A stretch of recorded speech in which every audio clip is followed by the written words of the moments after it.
Hey guys, how y'all doing? It's your boy Ninja Crow back at it with another video. We have a deck profile of Eyesmon Rush here for y'all. This would have been the deck profile I would have took to the Ultimate Cup. Unfortunately, I wasn't able to make it in time because registration got filled up pretty quickly and everything. So I just decided to share the deck profile that I would have took. And maybe, hey, maybe y'all can take it and see how y'all do with it. Let's go ahead and get into the Digitamers. This is all we play. We just play 4 of our Demi Maramons, allowing us to draw 1 and discard 1 on deletion.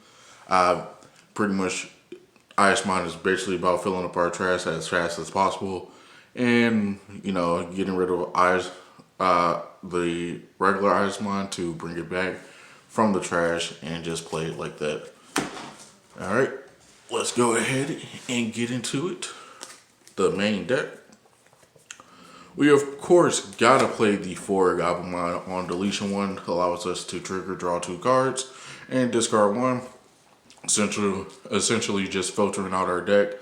Trying to get into the regular Eyesmon as fast as possible. And basically play the Genkomon promote off of it. We also played 4 of the Trial deck Goblimon. When attacking, trigger, draw 1, discard 1. Gonna be honest, I really don't care this much for this card specifically. It's kind of just, it's sometimes just there and it's just like more of a discard fodder.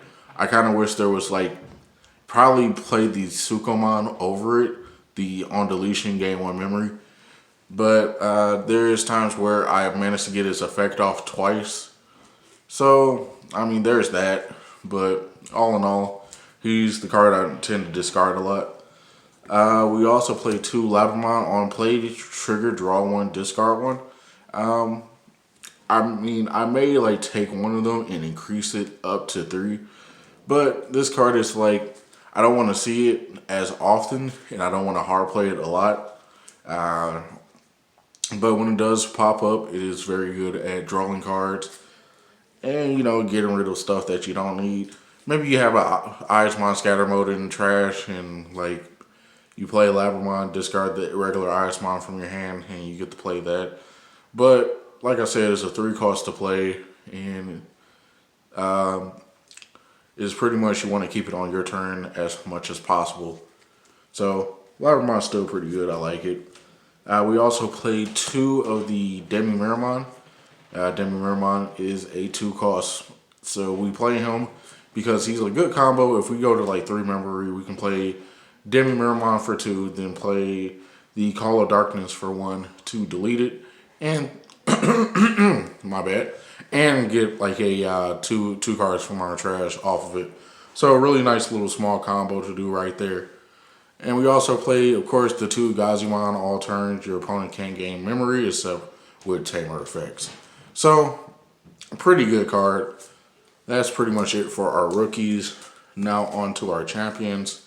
Whoops. Whoop. Get this all in order. Alright. Now, obviously, we play the 4 Eyesmon, scatter mode, on deletion, draw 3, discard 2. The whole combo with Goblimon, Demi Maramon, to just essentially just draw a lot and discard 4 cards. So, very helpful. The main bread and butter of the deck pretty much allows us to play the other Eyesmon and just get a lot of effects off. Alright. Like I said, we play 4. And we play 4 of the Eyesmon. Of course, we have to. It wouldn't be an Eyesmon deck without it. Yep, when you discard this card from your hand to the trash, you can, and if you got Eyesmon scatter mode in trash, you can play it and gains 2000 DP. We really don't care about the second effect. Like I said, this is all about swinging at our opponents as fast as possible. We're able to do at least on like turn 2 or 3, we're basically pretty much doing like 2 to 3 security attacks on that turn. So Very, very helpful card. Now, for the next card, I only see people playing 2 of, but I'm playing 4 of. Genkomon promotes, and a lot of my test plays and everything. Essentially, having this card is just really nuts. Like, just seeing it as quickly as possible, along with Eyesmon, it just makes the deck just goes off and make you able to just swing as fast as possible and quickly. I have test played it against blue, red, yellow, green, and against Little Fluke. This deck is just extremely fast and able to just wipe out our opponent's security as fast as possible. The only problem that it does have is fighting against yellow, because if yellow tends to recover way too much, like if they recover like let's say like 5 cards, is pretty much going to be hard for us to try to end the game as quickly as possible. But I mean, you still have a chance. Like I said, like usually turn 2 or 3, we're able to just clear out our opponent's security with 3 good attacks. And like as long as you can keep up the momentum and everything, you should be good. But like I said, Genkomon Promote is really strong. I'm surprised I only see people playing 2 of it. Just the fact of simply seeing it as quickly as possible really just makes the deck even better. So that's going to be it on our champions. We don't play any ultimates, but we do play 3 megas.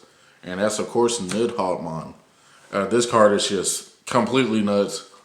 It has been times where it should have been not my turn, or like I wouldn't be able to Digivolve my Genkomon Promote. Well, I wouldn't be able to Digivolve Eyesmon into Genkomon without this card. So just having 3 of it by just trashing it from your hand, you gain 1 memory. So having that card in your deck along with some of the other memory gainers in your deck is very, very helpful, guys. Like, I really recommend it. I kind of want to play 4, but I feel like 4 might be a little bit bricky. But just having Nidhogman in this deck is just really clutch. So now on to the options and tamers. We do play a lot of options in here, but like I said, thanks to Eyesmon, we don't really brick in this deck, and thanks to Call of Darkness, we most definitely don't really brick that hard in this deck.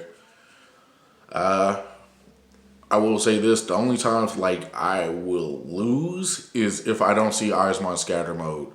But thanks to a lot of cards that we have in our deck, allowing us to basically draw as much as we can and like have enough search power in this deck, allowing us to basically see our Eyesmon in scatter mode as quickly as possible. But even then, when I was like turn 2 or 3 and I couldn't see my Eyesmon, but when I did see him, I could almost make a comeback, but not fully. But like I said, let's get into the options. We play 4 Call of Darkness. Phenomenal card. Phenomenal card. Delete one of your Digimons and then return up to 2 purple Digimon cards from your trash to your hand. Just really clutch. The thing that I like to do is basically either grab my Nidhogg, well, delete the Eyesmon scatter mode because it tends to have jamming for some reason. Delete the Eyesmon scatter mode. Go grab either my Genkomon or my Nidhogman or the regular Eyesmon, allowing me to see what cards I have in my hand and everything, and it makes me decide what card I want to play, well, grab back. And it's just essentially like a very combo heavy deck. It kind of feels like, if I'm being honest with you, it kind of feels like I'm playing Yu-Gi-Oh! The way how some of my turns be and everything. But in all honesty, a very fun and clutch deck and very great card, I have to say. We also play, of course, 4 Jack Raids. There is times where Jack Raid just completely just wins game for me, in all honesty. Thanks to Jack Raid, off of that card alone has helped me win games. I'll have like sometimes 20 or 30 cards in my trash and just use Call of Darkness, pop my Eyesmon scatter mode, or just pop one of my cards, bring back the Genkomon Promote, or any card in particular, play the Jack Raid, and it's just like Jack Raid just opens up so many ways to just win with this deck. So have to say Jack Raid is really clutch. We also play 3 Death Claws to delete our opponent's level 4 or lower Digimons. Pretty much we delete one of ours. We have a lot of cards that pretty much delete our scatter mode, so it's guaranteed that we get what we want and what we need. So yeah, Deathclaw also has a good security effect, allowing us to delete one of our opponent's level 4 or lower Digimon. So allowing us to delete their Pokemon or one of their memory denier Digimon. So really helpful card. A card that also came in really good clutch is Demonic Disaster. This card, I played 3 of it, and I have to say Demonic Disaster is pretty strong, especially when like your Eyesmon scatter mode got jamming, or just like I have 2 Genkomon Promote on the field, and I just happen to just swing for the fences, and like they both happen to survive. Play Demonic Disaster, delete that Digimon unsuspended, swing again. Sometimes I'll even play like the Demi Maramon. If I happen to have like multiple in my hand, and just really good at clearing security as fast as possible. So really love it. And we play 3 of our purple memory boosts. This card allows us to basically search for the card that we need. That's pretty much all I can say about it. It's really helpful and allows us to have that delay effect to gain 2 memory. And there has been times where like I'll count my security and I'll be at 19 and like, man, all I need is 1 more card. Then I just happen to remember purple memory boost, pop it, gain 2, then play Jack Ray, gain another 2.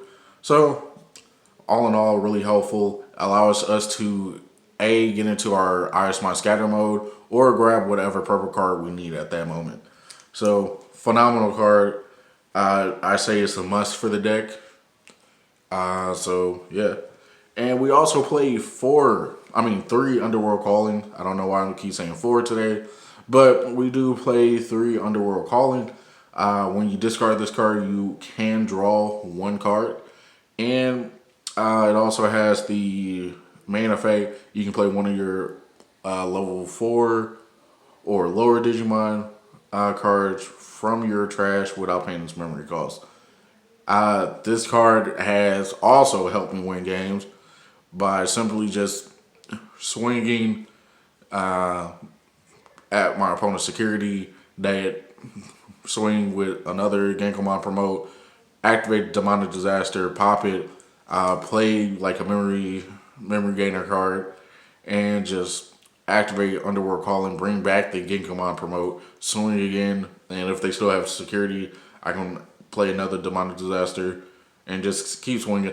It's just like the deck just has so many avenues to go with. It has such a high ceiling where you can just pretty much maneuver out of a lot of situations that you may be in.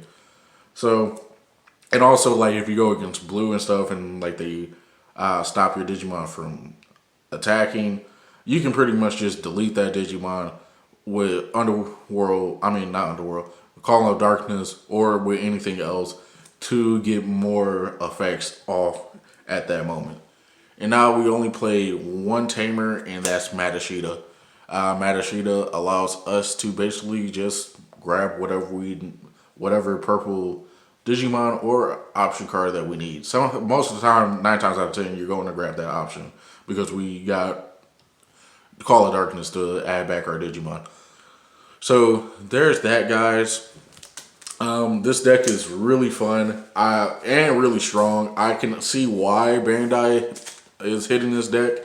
So play it while y'all still can. If y'all happen to actually pick this deck up and go to play it in the Ultimate Cups, tell me how y'all do and everything. Let me know. Like, I won't be able to compete.